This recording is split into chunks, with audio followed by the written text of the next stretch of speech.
Good afternoon, everyone. Good afternoon. Good afternoon. Good afternoon. Thank you all. Thank you, thank you. Thank you, thank you. So let me say, and I love you back, and I love you back. So let me say, my heart is full today. My heart is full today, full of gratitude for the trust you have placed in me, full of love for our country, and full of resolve.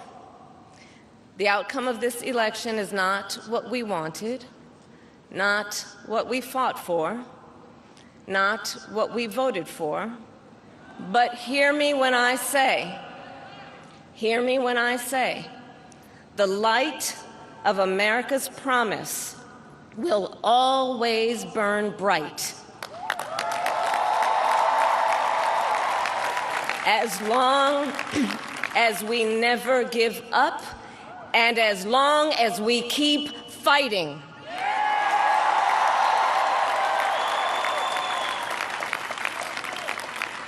To my beloved Doug and our family, I love you so very much. To President Biden and Dr. Biden, thank you for your faith and support. To Governor Walz and the Walz family, I know your service to our nation will continue.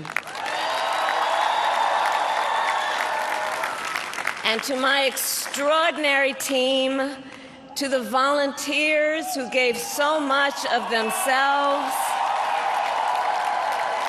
to the poll workers and the local election officials, I thank you all. Look, I am so proud of the race we ran, and the way we ran it, and the way we ran it over the 107 days of this campaign. We have been intentional about building community and building coalitions, bringing people together from every walk of life and background, united by love of country with enthusiasm and joy in our fight for America's future. And we did it with the knowledge that we all have so much more in common than what separates us. Now, I know folks are feeling and experiencing a range of emotions right now. I get it. But we accept the results of this election. Earlier today, I spoke with President-elect Trump and congratulated him on his victory. I also told him that we will help him and his team with their transition, and that we will engage in a peaceful transfer of power.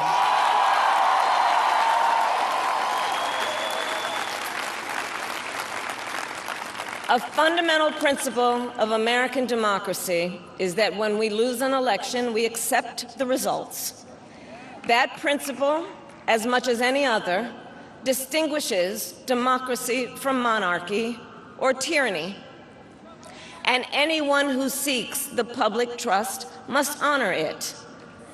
At the same time, in our nation, we owe loyalty not to a president or a party, but to the Constitution of the United States.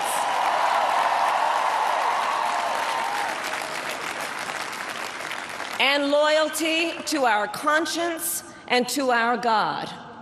My allegiance to all three is why I am here to say, while I concede this election, I do not concede the fight that fueled this campaign.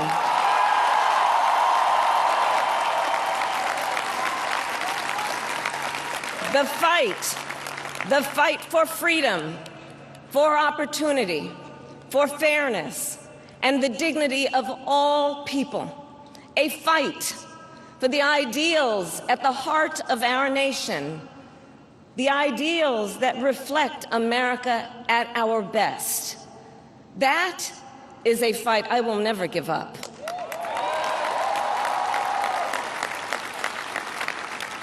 I will never give up the fight for a future where Americans can pursue their dreams, ambitions, and aspirations, where the women of America have the freedom to make decisions about their own body and not have their government telling them what to do.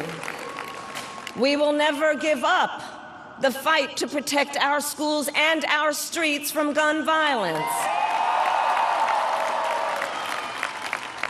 And America, we will never give up the fight for our democracy, for the rule of law, for equal justice, and for the sacred idea that every one of us, no matter who we are or where we start out, has certain fundamental rights and freedoms that must be respected and upheld.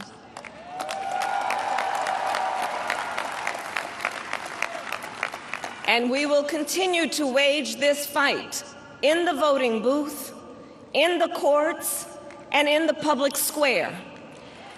And we will also wage it in quieter ways, in how we live our lives, by treating one another with kindness and respect, by looking in the face of a stranger and seeing a neighbor, by always using our strength to lift people up, to fight for the dignity that all people deserve. The fight for our freedom will take hard work, but like I always say, we like hard work. Hard work is good work. Hard work can be joyful work. And the fight for our country is always worth it. It is always worth it.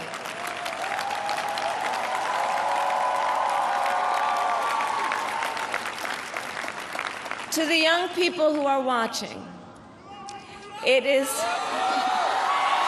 I love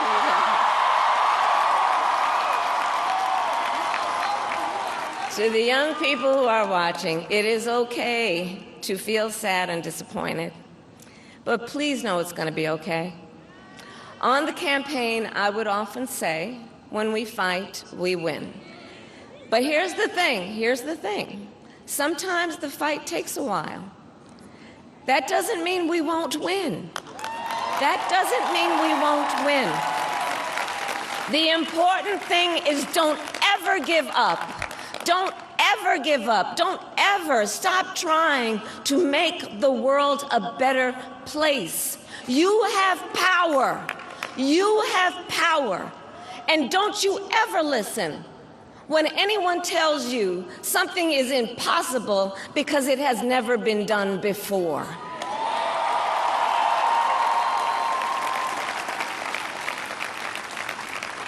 You have the capacity to do extraordinary good in the world.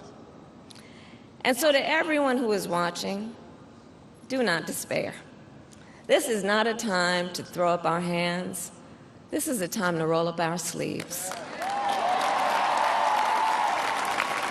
This is a time to organize, to mobilize, and to stay engaged for the sake of freedom and justice and the future that we all know we can build together. Look, many of you know I started out as a prosecutor, and throughout my career I saw people at some of the worst times in their lives.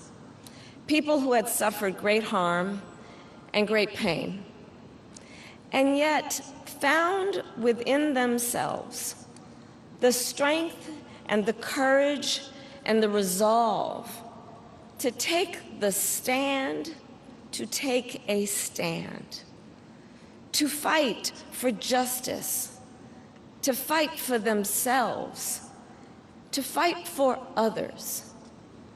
So let their courage be our inspiration. Let their determination be our charge. And I'll close with this. There's an adage an historian once called a law of history, true of every society across the ages. The adage is, only when it is dark enough can you see the stars. I know many people feel like we are entering a dark time, but for the benefit of us all, I hope that is not the case. But here's the thing, America, if it is, let us fill the sky with the light of a brilliant, brilliant billion of stars. The light of optimism, of faith, of truth, and service.